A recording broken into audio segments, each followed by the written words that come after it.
When we get to a problem like this, I will remind you of this type of defective writing. But again, that's something you need to keep in mind.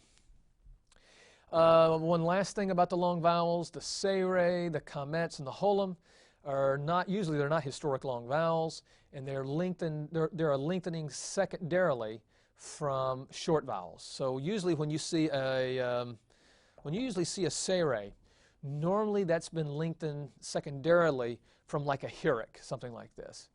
And if you see a kamet, normally, there's exceptions to everything, and the footnotes will often tell you the exceptions. But again, usually when you see a kamet, that's been lengthened from a short patach. And again, you need to keep that in mind. The final section of this chapter is notes on the exercises, and this is an extremely important paragraph. And if you're going to learn Hebrew properly in this textbook, it's very important that you follow this paragraph very closely. Students have a terrible temptation to immediately go to the exercises and start sort of picking away at the exercises and looking back and so forth. And what they're doing is they're going right to the exercises in order to save time on their homework without really learning the chapter and the vocabulary and the different things that you need to learn.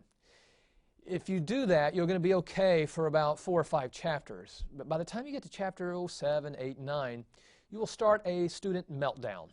You don't want that, so follow this very closely. The exercises are designed to ingrain the material within you. And therefore, if you follow the steps before you do the drills at the end of chapters, they will have the intended effect of ingraining the material in you. And notice what I say here. In studying the beginning chapters, students are tempted to try the exercises immediately without seriously studying the chapter or learning the vocabulary. While this method may work for a few chapters, eventually the student will spend an inordinate time on homework with slight benefit and little profit. For the chapter and their exercises to have the intended effect, the student must study the chapter and work the exercises in the proper order. First, read and comprehend the chapter thoroughly. That's very important. And this, of course, includes the footnotes. Make sure you read the footnotes.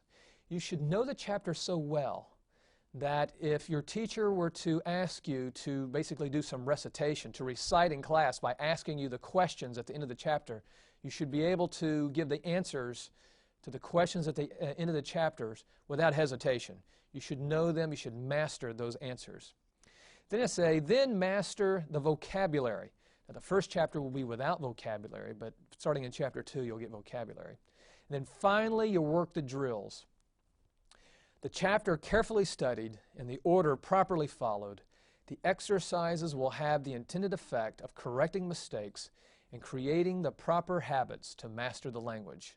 So again, if you will follow what I say in 1.9, it'll be very important for you to do the proper method in learning. Remember, it's got to be explanation, demonstration, and then really you imitate. And during the drills, you're imitating, but you're also correcting. And then it's repetition, repetition, repetition. That's what education is all about. And for learning Hebrew, that's an absolute must. So now, once you've mastered this chapter, once you're able to write out the alphabet and all the vowels and so forth, once you're able to do that and you've mastered the material in the chapters, then go and are able to answer the questions, then go and do the drills, and you'll find it to be very profitable.